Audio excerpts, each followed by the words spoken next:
Bonjour, bonjour à toutes et à tous, bienvenue sur KTV, Kwezi FM, le 106.9 pour un temps de parole, toujours en direct, à la radio et à la télévision. Il est avec nous à chaque fois qu'on a besoin de lui. Il est sur le plateau, c'est Mansour Kamardine, notre député. Monsieur Kamardine, bonjour. Bonjour. Merci d'avoir accepté notre invitation. On vous a proposé 2 temps de parole, parce qu'il y a beaucoup de sujets à aborder, et on s'est dit, allez, on fait une spéciale Kamardine. Vous avez accepté, et on vous en remercie. On va commencer tout de suite avec le volcan. Est-ce que le volcan, aujourd'hui, selon vos informations, est-ce que vous avez d'autres informations que celles qui paraissent dans la presse, est-ce qu'il y a véritablement danger pour Mayotte avec ce volcan?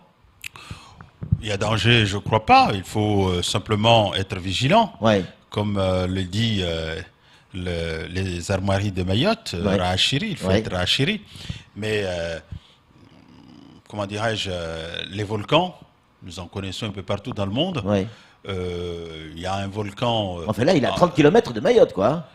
vous oubliez que le piton de neige est sur le territoire même de la Réunion, et les gens vivent. Ouais.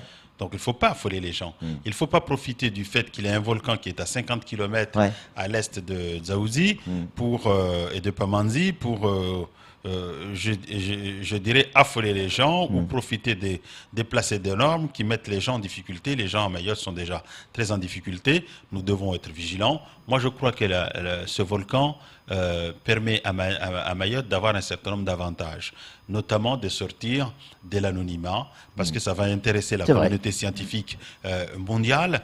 Tout le monde voudra venir voir comment... Là, il y a CBS qui arrive, là, je crois, une chaîne américaine. Comment naît un volcan, ainsi de suite. C'est une bonne chose.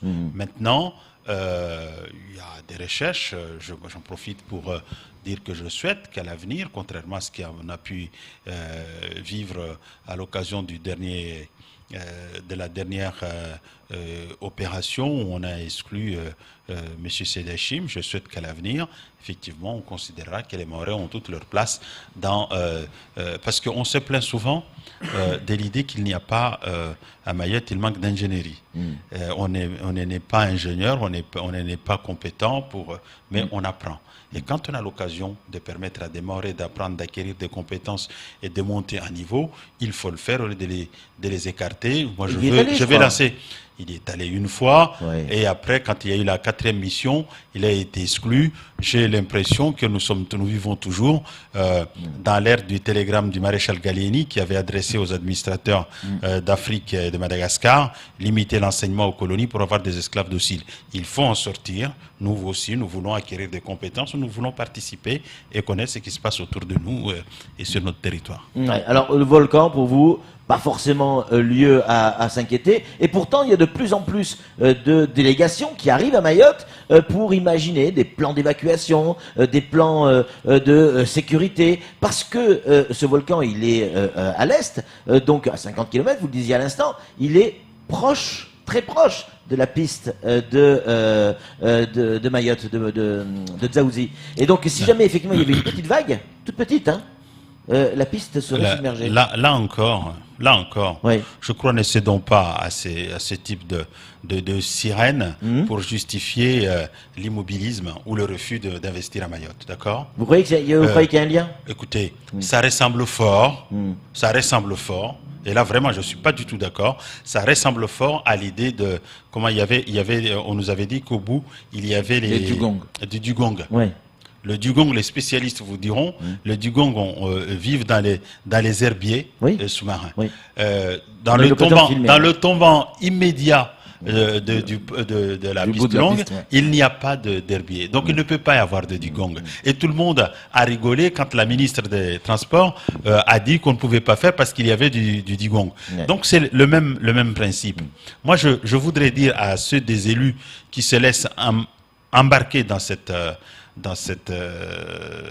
affaire de ce que il peut y avoir comment dirais-je, du tsunami, il peut y avoir les tsunamis là aussi, on vit avec les catastrophes naturelles. Certes, il y a des dangers, certes, il est normal que nous prenions des précautions, qu'il y ait des plans, mais cela ne doit pas nous empêcher de vivre.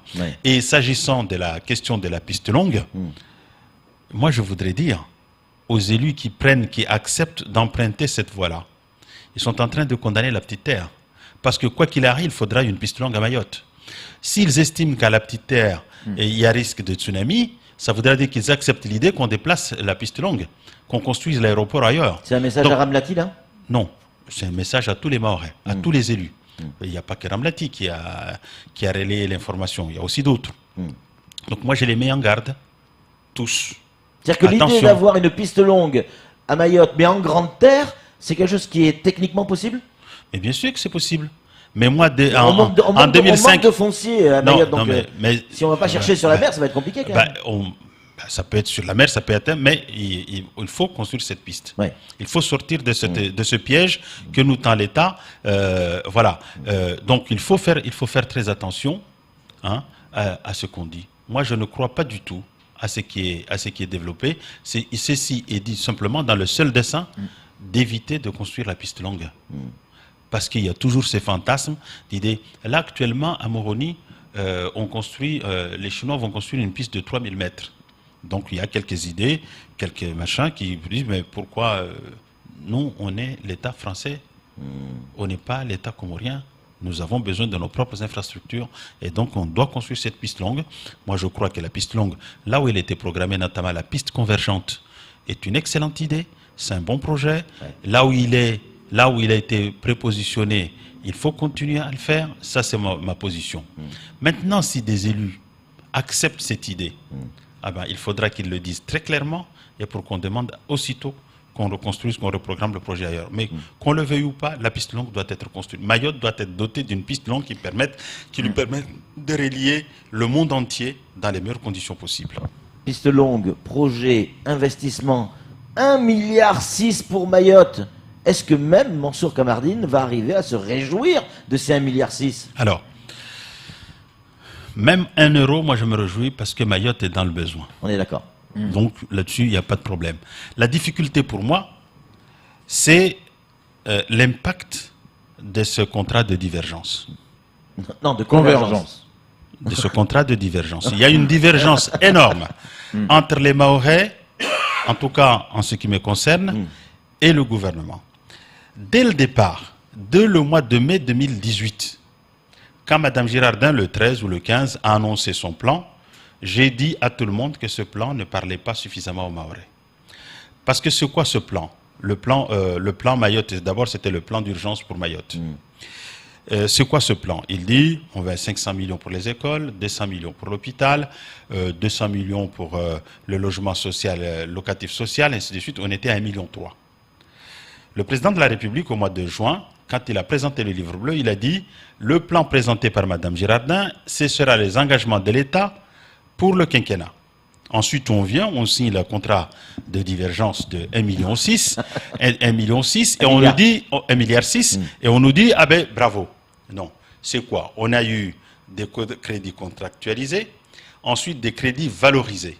Mais en termes de mesures propres nouvelles, c'est zéro. Il y a eu d'ailleurs, quand on regarde, les calculs est vite fait. Il y a eu 1,3 milliard de plans. Ensuite, on a le Conseil général apporte 300 millions à peu près, et puis les intercommunaux et les fonds européens à hauteur d'1 million pour financer, à hauteur de 100 millions, pardon, pour financer ce contrat. Autrement dit, il n'y a pas de mesures nouvelles. Ce sont les mêmes mesures, les orientations qui ont été prises, à savoir 200 millions pour l'hôpital qui était déjà annoncé, que la ministre, Mme Buzem, l'avait annoncé en octobre 2017. Donc on fait de la revalorisation de crédit, mais on ne met pas des engagements nouveaux. Et donc quand on dit on a signé un plan à 1,6 milliard, encore une fois c'est bien, ça donnera du travail à nos entreprises, ainsi de suite, mais ça ne répond pas à la question du développement durable de Mayotte. Ça permet surtout à l'État de faire face à ces carences s'agissant des Mayotte notamment, pour pouvoir loger ce qu'il va régulariser, les personnes qu'il va régulariser.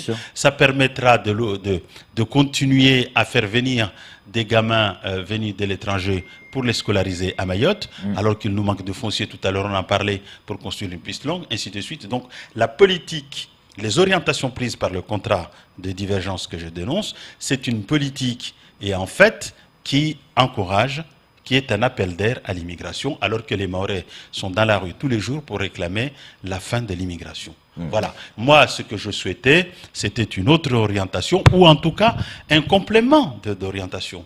Maintenant, que l'État considère qu'il faut qu'il loge les gens, très bien, qu'il faut qu'il scolarise les gens, très bien, qu'il faut qu'il chasse les Mahorais de l'hôpital pour leur permettre aux étrangers en situation irrégulière de pouvoir se soigner dans de meilleures conditions, très bien. Mais parlez-en un peu quand même aux Mahorais. Donnez l'espoir aux Mahorais de vivre chez eux. Tous les Mahorais sont partis de 2012.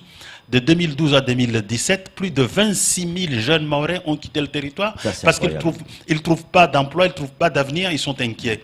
Voilà ce que moi, les orientations que je dénonce, parce que, encore une fois, ils ne parlent pas suffisamment aux Mahorais. 1,6 milliard, quoi qu'il en soit, ils sont là, peu importe comment ils sont. Moi, je demande à ce qu'ils soient mis en œuvre. Il va falloir les cramer, pardon, il va falloir l'utiliser. Les utiliser. Ça veut dire qu'il va falloir des projets. Et là, l'État nous le dit clairement. Les enfants, il y a 1,6 milliard sur la table. Sortez des projets. Il faut l'utiliser, cet argent. Alors ça, c'est le premier point. Et deuxième point, comment construire? Est-ce qu'on est équipé? Est-ce qu'on a assez d'entreprises pour pouvoir construire avec autant d'ambition? Quand on voit les problèmes qu'il peut y avoir entre Vinci, Colas, IBS, on se dit waouh, attention. Non. Les problèmes auxquels vous faites allusion, si c'est par rapport à votre article de ce matin, ça n'a rien à voir, ça ne peut en aucune manière impacter l'utilisation des fonds. Le gouvernement a fait le constat qu'il y manquait d'ingénierie à Mayotte. Oui. D'ailleurs, ce n'est pas propre à Mayotte, c'est propre à toutes les collectivités, parce que depuis la décentralisation, y compris au niveau de l'État, il n'y a plus d'ingénierie pour assumer des grands projets. Ça, c'est une réalité. Maintenant, ils sont en train de recruter de part à cette situation pour que les choses se fassent. Ensuite, on me dit, il manque de projets. On se fout de la gueule de qui? On se fout de la gueule de qui? Il a été décidé que les 500 millions, il y avait 500 millions pour la construction des écoles et des lycées. C'est la compétence du vice-rectorat, notamment les collèges et les lycées, et puis les communes. Mais tout ça dans la programmation du vice-rectorat. Donc on ne peut pas dire qu'il manque de projets, à moins que, y compris du côté de l'État, il manque de projets. Moi, je les ai interrogés, ils m'ont dit le nombre de collèges, de lycées qu'il faut construire sur 10 ans, et ainsi de suite. Ils savent où les construire. Et d'ailleurs, ils les construisent où? Ils les construisent dans les zones urbaines, dans les zones où il y a une forte propension migratoire. Regardez, entre Zunzu et Majikavo, il y a au moins 9 établissements secondaires sur 17. Donc plus de la moitié dans cette zone-là. Et qu'ailleurs, on laisse des jeunes, par exemple, venant du sud, aller au nord, ou du nord aller au sud, partir 4 heures du matin. Donc les jeunes Mahorais eux-mêmes ne sont pas bien préparés. Et donc si l'État fait de l'inscription budgétaire, mais qu'il n'a pas les moyens, qu'il le dise, mais il ne peut pas dire qu'on ne peut pas faire, alors que lui-même, il dit, nous allons mettre l'ingénierie pour faire. Donc on parlait de l'école, on peut parler de l'hôpital. L'hôpital, c'est pas non plus les Mahorais, parce que souvent on indexe les Mahorais. L'hôpital, c'est pas non plus les Mahorais, c'est la direction de l'hôpital, c'est c'est le CHM qui doit construire. Ils n'ont pas l'ingénierie, ils n'ont pas le savoir-faire. À qui veut-on croire? Il y a l'habitat social. L'habitat social, ils ont fait venir Eni, enfin les bailleurs sociaux métropolitains, notamment qui ont fait un OPA sur la CIM pour construire. La CIM, alors non, on fait croire à qui? S'ils n'ont pas ou s'ils ne veulent pas mettre les crédits pour faire, qu'ils le disent, mais ils ne peuvent pas dire que c'est les Mahorais. Dans ces opérations-là, il y a la part, si vous voulez, d'action ou de projet des collectivités mahoraises est infime. Et le privé? Parce que là, on parle beaucoup du service public, donc l'État, les collectivités, etc. Et le privé. C'est quand même le privé qui produit de la richesse. C'est là où on peut générer aussi de l'emploi pour nos enfants, pour demain. Et on a le sentiment que nos entreprises, dont on fait partie tous, ont du mal à générer, en tout cas, pas à générer des idées, mais à aller au bout d'un projet avec l'aide des fonds européens, parce que c'est trop compliqué. Est-ce que là, il n'y a pas moyen, vous, en tant que parlementaire, de trouver des solutions pour alléger les fonctionnements, le montage des dossiers qui, selon d'autres pays européens, c'est plus facile. C'est beaucoup plus simple ailleurs qu'en France. Alors, vous me parlez d'un sujet que je ne connais pas. C'est-à-dire, je ne suis pas un spécialiste d'utilisation, de mobilisation des fonds européens. Quand on ne connaît pas, mieux vaut dire qu'on ne connaît pas. En revanche, les projets dont on a parlé, les écoles, l'hôpital. Ça peut être construit par des entreprises. C'est pas des entreprises, donc ça permet de créer de l'activité. C'est là, je dis, c'est pour moi l'aspect essentiel, c'est qu'on va créer de l'activité, les entreprises vont pouvoir vivre. Maintenant, comment faire pour mobiliser les fonds européens? Je vous avoue, je ne sais pas, mais il faudra sans doute regarder et voir mais nous, en France, nous avons une manie franco-française de toujours complexifier les choses. Et quand un administrateur français vous dit qu'on va simplifier, il faut courir vite parce qu'en réalité, il va complexifier les choses. Donc j'espère, effectivement, ça peut être... il faudra qu'on regarde, mais là, au moment où nous parlons, je ne sais pas du tout comment ça se passe ailleurs et comment ça se passe chez nous. Ouais. Alors, en fait, ce qu'on nous a expliqué, c'est qu'en France, les procédures sont beaucoup plus complexes. Je pensais que c'était les mêmes procédures partout. Ah non, elles sont beaucoup plus parce complexes. qu'il y a quand même les commissaires européens ou leurs représentants. Par exemple, celui qui est compétent pour Mayotte doit être à Maurice et ils ont des règles qui sont fixées. Cela étant, à la base aussi, nous avons un code des marchés qui est très compliqué, qui est très complexe et qui ne permet pas, notamment à nos petites structures, de vivre. Et l'idée qui était envisagée, notamment parce qu'il y a eu une mission qui a été commandée par le gouvernement, c'était de dire que les petites entreprises n'auront dans la part du marché global des milliards que la sous-traitance, ce qui n'est pas acceptable. Il faut réorganiser ce marché de telle manière que dans ce que j'appellerais les grosses œuvres, ce sont les grandes entreprises qui les réalisent parce qu'il faut aller vite, mais dans les secondes œuvres, que nos petites entreprises puissent trouver du travail. Mansour Kamardine, on a de l'argent, entre guillemets, on a de l'argent, on a des idées, on a un vrai projet, c'est de recevoir les Jeux des îles dans les années qui arrivent. Est-ce que c'est pas l'occasion d'avoir de vrais projets de construction pour l'ensemble de nos communes, pourquoi pas un village olympique qui pourrait resservir derrière? Cette idée, elle n'est pas de moi. Et donc, du coup, asseoir le bleu, blanc, rouge à Mayotte vis-à-vis des autres îles autour de nous, par rapport au Jeu des îles. Est-ce que c'est pas l'occasion de travailler maintenant sur ce dossier-là? Vous voyez que vous me rejoignez quand je dis moi, que c'est juste une question. Oui, mais moi aussi c'est juste une réponse. C'est que vous me rejoignez dans l'idée que nous avons un plan qui ne parle pas toujours suffisamment aux Mahorais. L'idée du développement du sport, de l'organisation des Jeux, c'est une idée très sympathique à laquelle j'adhère complètement du président du conseil départemental. Nous soutenons cette idée et c'est dans ce cadre aussi c'est dans cet esprit aussi que j'avais développé, j'avais repris cette idée dans le cadre de la PPL qui était en discussion le 20 juin dernier à l'Assemblée nationale. Mais je crois qu'il y a une première réponse dans le contrat de divergence dont je parlais tout à l'heure et qui consiste à mobiliser 50 millions, dont je crois 10 millions ou 15 millions de l'État et puis le reste par le conseil départemental. Mais ça, c'est un projet qui va jusqu'à 2022. Donc maintenant, entre 2022 et 2026, il reste encore 4 ans. Donc effectivement, pourquoi ne pas imaginer dès à présent que nous réfléchissions à cette idée d'un village olympique et de faire les choses de telle manière. Mais c'est pas le village olympique en lui-même qui permettra à Mayotte d'asseoir son drapeau. Il y a un certain nombre d'actions qu'il faut faire.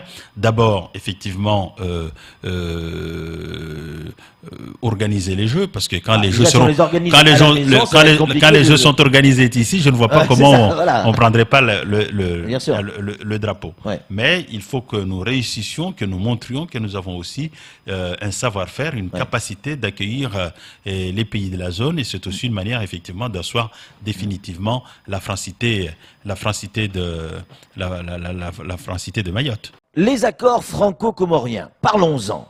Mansour Kamardine, vous étiez sur place le jour de la négociation, de la discussion? Bonjour. Non, on s'est déjà vu tout à l'heure. Je m'appelle, bonjour. Vous pouvez me redire bonjour si vous voulez. Je ne vous avais pas dit bonjour hier. Oui, c'est vrai, bon. Ça compense. Plus sérieusement. Oui. Nous avons participé depuis 8 mois à la réflexion, la rédaction de cet accord cadre. Oui. Faisons un peu un rappel. Il y a la feuille de route mortifère de septembre 2017. Les Mahorais sont dans la rue. le gouvernement retire la feuille de route. Ensuite, il y a eu en octobre 2018 un communiqué commun entre les deux ministres des Affaires étrangères pour dire à la fin du mois, nous signerons un accord cadre. Ouais. Eh bien, parce que nous sommes entrés dans le jeu, la discussion a pris 8 mois, où il a fallu vérifier virgule après virgule, phrase après phrase, quel était le contenu de ces propositions, et nous avons participé, amélioré, nous aussi, vu du côté de Mayotte, ce que devait être cet accord. Donc oui, nous avons pris toute notre part, et oui, en ce qui me concerne, je suis totalement d'accord avec les orientations qui sont contenues dans cet accord. Alors, dans cet accord cadre, vous venez de le dire, vous êtes d'accord avec ce qui est dans cet accord. Et pourtant, certains collectifs, comme notamment Estelle Youssoufa, le dénoncent totalement. Écoutez, vous n'êtes pas si éloigné que ça que d'Estelle Youssoufa. J'ai déjà répondu, mais sur une autre chaîne, que je ne venais pas sur les plateaux pour commenter ce que dit Madame Youssoufa. Ça ne m'intéresse pas. Moi, je suis un acteur, je participe, je sais ce qui est dans cet accord. Et ce qui est dans cet accord parle beaucoup plus aux intérêts de Mayotte. D'accord? Qu'est-ce qu'il y a dans cet accord? Cet accord dit, c'est en quelque sorte un plan global de lutte contre l'immigration vu des Comores. Et on a le droit d'y croire c'est que cette fois-ci? Parce que c'est pas Mansour, honnêtement, c'est pas la première fois, vous êtes plus maoré que moi quand même, c'est pas la première fois que un président comorien nous dit ok, c'est promis, on va faire attention aux Kwassa qui partent de chez nous pour aller à Mayotte, en échange vous me donnez un peu d'oseille et l'histoire est réglée. C'est la première fois qu'il y a un accord écrit. C'est vrai. Bah, c'est vrai. Donc, mais regardons les choses. Pourquoi d'emblée considérer que cet accord ne sera pas respecté? Il y a dans un accord, je dirais, du gagnant-gagnant. Les Comoriens sont engagés sur un certain nombre de choses. La France s'est engagée également sur d'autres. Et c'est ces deux engagements français et comoriens qui font l'accord. Donc, on regardera. J'observe simplement que, à titre d'exemple, le 26 mai, lorsque Marine Le Pen a pris tout le territoire, tout le département, il est arrivé 3 ou 4 Kwassa. Au nord, au sud, avec également avec les Africains du continent, avec un certain nombre. Et ça n'arrêtait pas. Depuis le 22 juillet, date de la signature de cet accord, il y en a de moins en moins. Je ne dirais pas qu'il n'y en a pas du tout, mais il y en a de moins en moins. Et je crois savoir qu'y compris à Moroni, les autorités comoriennes ont décidé de refouler de leur territoire les Africains des Grands Lacs qui arrivent à Moroni pour ensuite arriver en juin pour aller à Mayotte. Et donc, je crois que c'est une bonne chose. Maintenant, il faut les aider. Techniquement, il y a des bateaux qui sont prévus, il y a une mise en place d'une police commune française et comorienne pour surveiller les départs, ainsi de suite. Et donc, tout ça se met en place petit à petit. Moi, je suis convaincu que on y arrivera. Et qu'en tout état de cause, il est prévu qu'une aide massive au profit des Comores, pour justement donner un peu d'espoir à ces populations-là, de pouvoir vivre sur place dans leur territoire et de ne pas aller à Mayotte. Notamment en direction des jeunes, pour les écoles, on parlait tout à l'heure, ici il n'y a plus de territoire pour construire des écoles, donc autant les aider à construire là-bas et à pouvoir y rester, au niveau de la santé, bref, sur tous les secteurs d'activité ou secteurs sociaux qui justifiaient ou qui laissaient penser qu'ils viennent à cause de ça ou pour ça. Donc je crois que c'était un accord. Il est équilibré. Les Comoriens souhaitaient l'abrogation du visa Balladur. Il est écrit noir sur blanc que le visa Balladur est maintenu, que tous ceux qui voudront aller à Mayotte seront obligés de prendre un visa au départ de Moroni, demander un visa à notre ambassadeur.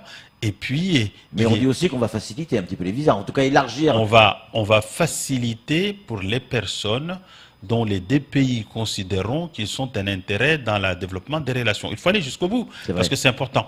Et ces personnes-là ont été clairement désignées. Les autorités officielles, les hauts fonctionnaires, les personnels de santé, les universitaires, les professionnels. C'est-à-dire des gens, une catégorie de gens bien identifiés parce qu'ils n'ont aucun intérêt à vouloir chercher à se fixer à Mayotte. Et à la condition préalable d'avoir d'abord satisfait au respect des règles d'un premier visa. Vous avez un visa pour 3 jours à Mayotte. Devez revenir. Vous devez revenir. Vous revenez à ce moment-là. Si vous faites partie de cette catégorie des personnes que je viens de rappeler, eh bien, vous aurez un visa de circulation. C'est quoi le visa de circulation? C'est-à-dire que vous pouvez aller à Mayotte pour une période de 3 mois. Vous êtes obligé de rentrer avant de pouvoir encore revenir. Donc, ce sont des gens qui ne seront pas, je dirais, de manière définitive fixés à Mayotte. Et pendant ces 3 mois, ils peuvent faire des allers-retours? Elle peut faire bien sûr des allers-retours. Donc en fait, c'est un laissez-passer pendant 3 mois. Voilà, pendant 3 mois pour pouvoir aller. Par exemple, un commerçant qui a son conteneur bloqué à Longoni, il peut venir le débloquer et repartir. Ce sont des gens qui n'ont pas vocation à rester sur le territoire. D'accord. Voilà. Et donc, moi, je considère que développer les relations comme ça, c'est une excellente chose parce que nous voulons faire du port de Longoni une plateforme je dirais, régionale, à défaut d'être internationale, qui permettent de capter toute l'activité maritime de la zone. Et donc, c'est une richesse qu'on crée à Mayotte. Et donc, pour moi, c'est vraiment quelque chose qui va dans le bon sens. Ouais. Donc, plus de gens qui viendront aussi à l'hôpital pour se soigner? Non. Parce que nous allons développer l'hôpital là-bas, l'offre de soins, notamment à Bambao. On va remettre en fonctionnement l'hôpital de Bambao. Hein, c'est pas un problème technique là-bas, les hôpitaux. C'est pas un problème de matériel. Le matériel, il existe. Les Chinois l'ont mis. Non, c'est un problème humain. C'est un problème aussi de matériel parce que les installations qui ont été faites là-bas par les Chinois, personne ne sait les utiliser. Donc il faut reprendre tout ça de telle manière à ce que justement il fonctionne. Donc que ce soit là-bas, que ce soit Moroni, on va développer l'offre de soins. Il va y avoir une coopération sanitaire entre Mayotte et là-bas. Et puis, de vous à moi, quand les Comores acceptent officiellement de développer une coopération, on ne coopère pas avec soi-même, on coopère avec l'étranger. Alors, de grâce. Ça veut dire quoi? C'est une manière intelligente, maligne de dire que les Comores reconnaissent Mayotte comme une île française? Mais bien sûr. Oui. Mais c'est pas... C'était ça l'enjeu derrière, en partie? L'enjeu derrière était d'abord de canaliser le flux migratoire. Les Mahorais ne supportent plus l'immigration, il faut qu'on arrête. Et derrière, eh bien, il y a les moyens de développer les Comores, parce qu'on dit 150 millions, c'est la part de la France. Il va y avoir une conférence des bailleurs de fonds, donc je pense qu'ils auront, la France va influer pour qu'il y ait un peu plus, ainsi de suite. C'est une opération, on peut facilement arriver à 500 millions pour aider les Comores, et c'est tant mieux. Et encore une fois, je veux redire à nos compatriotes mahorais, ceux qui essayent de faire peur, l'argent que la France mobilise pour les Comores, ce n'était pas de l'argent qui était destiné à Mayotte. On ne retire pas un seul centime aux Mahorais, bien au contraire. Cet argent, c'était l'argent qui serait destiné au Gabon, à Maurice, en Afrique du Sud ou que sais-je ailleurs, un peu partout en Amérique, et jamais il viendrait à Mayotte parce que c'est des lignes des affaires étrangères. Et donc, moi, aider les Comores pour que les Comoriens puissent espérer vivre chez eux, qu'ils n'aient pas forcément besoin d'aller à Mayotte, et qu'on continue à aider les Mahorais. Tout à l'heure, on disait qu'on avait mobilisé ici 1 milliard, 1,6 milliard. Moi, je souhaite que, à travers mon plan, qu'on mobilise encore 1 milliard pour sortir vraiment Mayotte. Voilà. Et donc, je crois qu'on n'a pas, sincèrement, on n'a pas à s'inquiéter. Au contraire, moi, je considère que c'est un accord. Cet accord est acceptable. C'est un bel accord pour les deux parties. Et vous n'avez pas de doute, vous pensez qu'il va être respecté? Ah ben, en tout cas, il y a un comité de suivi. Et ce comité de suivi, il y a un comité de suivi au sein duquel les élus mahorais siégeront. D'accord. Pour pouvoir, ça nous permettra de voir, peut-être même d'insister, d'influer pour que les choses aillent vite, et qu'encore une fois, parce que l'idée c'est vraiment donner de l'espoir et de l'espérance aux populations qui sont là-bas et qui souffrent. Nous avons tous un cœur qui bat à gauche, pour que les gens puissent rester sur leur territoire et c'est la meilleure façon de développer leur territoire parce que ce sont les populations qui développent les territoires. Lorsqu'on laissera tout le monde aller à Mayotte, ça veut dire qu'on a continué à appauvrir ces territoires. Il arrive des fois que nous avons ici des ingénieurs, des hauts cadres, des professeurs qui viennent ici demander un poste de gardiennage pour pouvoir survivre. Ah ben, autant les utiliser là-bas, ils seront beaucoup plus utiles pour les Comores et pour les Comoriens que de les utiliser ou de les sous-employer ici. Un demi-camardine, c'est un camard. Le point qui est revenu souvent par les jeunes Mahorais qui sont dans les réseaux sociaux, monsieur le député, c'est dans cet accord 4, je ne sais pas s'il devait y figurer ou pas, mais c'est le fait aujourd'hui qu'on ne parle pas assez du désengorgement de Mayotte, c'est-à-dire ces cartes de séjour qui bloquent finalement ces ressortissants comoriens ici à Mayotte qui ne puissent pas sortir. Où ça en est et pourquoi alors, ça n'apparaît pas? Deux choses. L'accord cadre, ce ne sont pas les Comoriens qui vont nous dicter comment on délivre nos titres de séjour quand même. C'est une question de souveraineté. Il appartient au gouvernement français de savoir qu'est-ce qu'il fait de la délivrance des titres de séjour. Donc ce n'était pas dans l'accord cadre. Ça, je crois qu'il faut que nous comprenions le titre de séjour spécifique pour Mayotte, nous l'avons dénoncé, nous continuons à le dénoncer parce que nous considérons effectivement qu'il faut permettre à ceux qui ont un titre de séjour ici de partir. Ça permettra d'abord à la préfecture de mieux contrôler à qui il donne les titres de séjour et parce que ça a un impact nécessaire sur l'ensemble du territoire. Pour l'instant, nous n'avons pas réussi à convaincre. Ensuite, c'était quoi les titres de séjour qui doivent être ouverts pour que les Comoriens puissent aller ailleurs. Désengorger Mayotte. Pour désengorger Mayotte. Et donc ça reste une revendication, ça reste un combat. Moi, je souhaite que nous continuions à nous mobiliser sur ce terrain-là pour obtenir effectivement que tous ceux qui obtiennent un titre de séjour ici aient la possibilité de pouvoir partir. Mansour, on va changer de sujet, on va parler de politique. Même si c'était le cas jusqu'à maintenant, mais je me disais parler de l'accord 4, c'était pas de la politique. Si. Mais là, on va parler de la politique interne. Qui pour diriger les Républicains? Est-ce que, parce qu'on a trois noms qui circulent, on a votre ami Christian Jacob, on les voit derrière nous, on a également Julien Aubert et Guillaume Larrivé. Il va falloir avoir un nouveau patron des Républicains. Première question, est-ce que un de ces trois personnages qui sont derrière nous est présidentiable? Est-ce que une de ces trois personnes peut être candidat à l'élection présidentielle? Je ne sais pas. Ouais. Là, ce que je sais, c'est que nous avons convenu que celui qui prendra la présidence du mouvement renonce à une volonté d'aller à la présidence de la République pour essayer justement, parce que nous avons aujourd'hui une famille très éclatée qu'il faut reconstruire, et donc il faut quelqu'un qui n'ait pas comme horizon l'élection présidentielle, mais comme horizon l'unité, le renforcement de notre famille politique. Ouais. Et donc aucun de trois, je crois que c'est un engagement qu'ils ont pris les uns les autres. D'abord, il y a deux jeunes. Aubert et Larrivé. Aubert et Larrivé, je ne pense pas qu'ils soient mieux à même aujourd'hui, même si ils pouvaient gagner l'élection. Je ne suis pas sûr qu'ils seraient prêts pour aller dans une campagne présidentielle. Ouais. S'agissant de Christian Jacob, un garçon de très grand talent, je crois qu'il non plus, il n'a jamais eu une ambition présidentielle.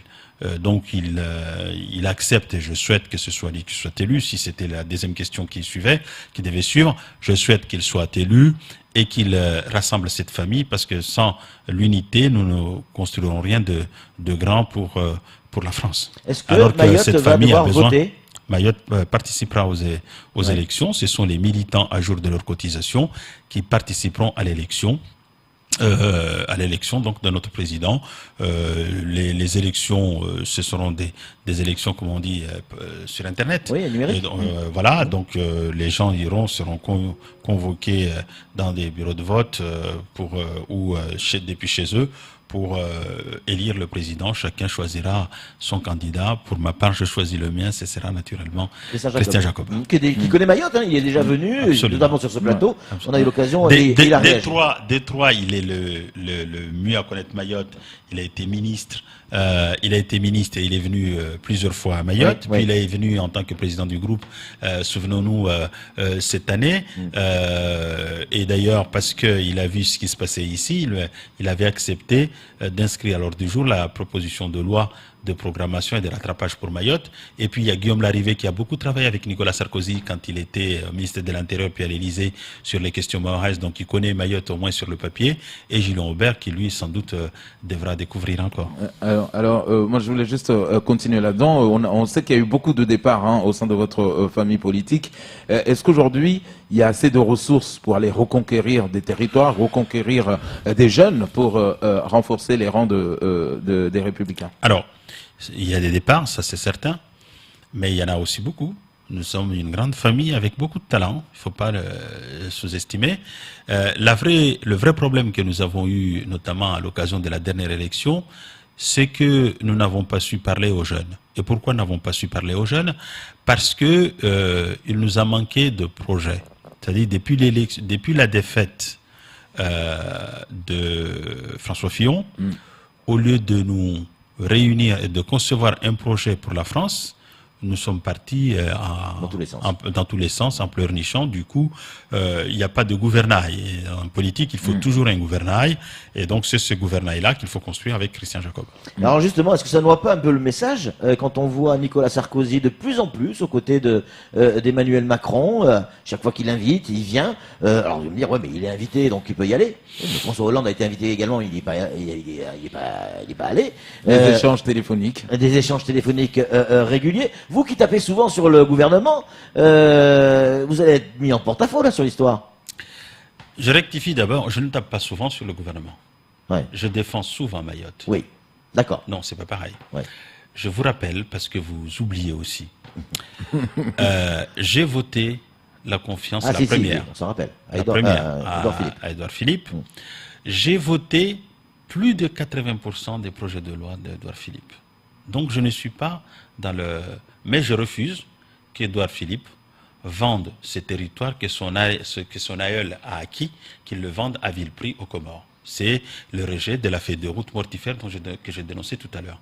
Je refuse qu'il y ait des plans qui ne parlent pas suffisamment aux Mahorais. Je refuse qu'on ne réalise pas les infrastructures de porteurs de développement à Mayotte. Et donc, voilà. S'agissant maintenant de la relation entre l'ancien président de la République et le président actuel, je crois que probablement il nous enseigne autre chose. Qui? Les deux. Oui. Il nous enseigne autre chose. Dans la relation des grandes personnalités politiques de la nation. Regardez ce qui se passe aux États-Unis. Les États-Unis, tous les anciens présidents, quel que soit leur voilà. Et donc, on peut penser aussi que s'agissant de la France, qu'on puisse entretenir des relations entre le président en exercice et ses prédécesseurs. Ce n'était pas courant, vous allez me dire.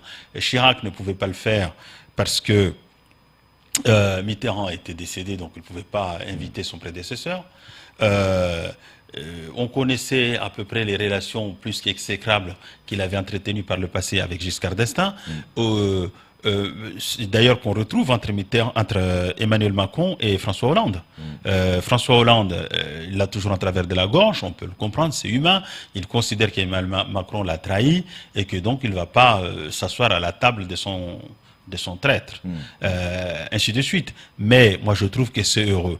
Enfin, s'agissant de Nicolas Sarkozy, il l'a dit à plusieurs reprises, je pense qu'on peut lui donner crédit, il dit « je ne suis plus dans ce contexte-là de l'élection » et donc quand le président de la République l'invite dans des cérémonies républicaines... Ça va au-delà de ça. Non, mais attendez... Il y a eu quelques éloges de la part de Nicolas Sarkozy envers Emmanuel Macron. Et quelques piques aussi. Il y en a eu, une ou deux fois. Oui.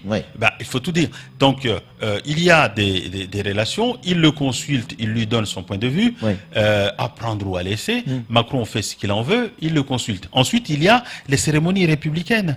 Quand on va rendre hommage aux soldats africains tombés pour la France, quand on connaît les relations qu'entretiennent Nicolas Sarkozy et les Africains, on peut imaginer qu'il soit là. Quand il a été au plateau des Glières, là où lui-même il était allé plusieurs fois et que le président de la République lui demande de venir, et ainsi de suite. Je crois que ce qui est étonnant, c'est cette haine tenace de François Hollande à l'égard de son successeur. Il n'arrive pas à dépasser. Ça, c'est plutôt... compliqué quand même. Non, mais c'est plutôt étonnant, même si, encore une fois, je l'ai dit tout à l'heure, qu'on peut aussi le comprendre. Bien sûr. Voilà. Et donc, moi, ça ne me surprend pas. Moi, je pense que Nicolas Sarkozy essaie d'être au-dessus de la mêlée, en considérant que les batailles politiques, c'est plus son affaire aujourd'hui, et que ce qui importe, c'est le succès de la France. Je vais vous faire un aveu. Nicolas Sarkozy est élu, je vais voir Chirac. Il est élu de Lille, ancien président de la République. Je le vois et les équipes de Nicolas Sarkozy m'avaient proposé de pouvoir porter la parole de la France à l'ONU si jamais les Comores devaient défendre une résolution contre la France. Et que ce soit Mahorais qui le fasse, et Nicolas Sarkozy m'avait proposé, au nom de la France, d'aller porter la voix mahoraise à l'ONU. Je suis allé demander conseil à Chirac. Il était rue de Lille. Et Chirac me dit, c'est une excellente idée. Si il te le propose, il faut y aller. De mon temps, j'y ai pas pensé, sinon je l'aurais fait. Et il me dit, qu'est-ce que tu veux, Mansour? Il faut sortir de ce logique des Français, de nos compatriotes français. Ils élisent quelqu'un et une fois qu'ils l'ont mis au-dessus comme ça, ils n'espèrent qu'une chose, se retirer la main pour qu'il se casse. Sauf qu'en se cassant, c'est la France qui se casse. Et donc nous devons tous souhaiter que Nicolas Sarkozy réussisse. Alors que tout le monde savait quelles étaient les relations là aussi, pas toujours amènes entre Nicolas Sarkozy et Chirac. Toujours ce souci de l'intérêt supérieur de la nation. Et donc quand Nicolas Sarkozy a cette réaction, ce comportement, eh bien, je dis bravo. Merci, il est 8 heures. Dommage. On est très en retard. Merci beaucoup d'avoir répondu à toutes nos questions. Allez, c'est tout pour ce temps de parole. Tout de suite, la suite de nos programmes.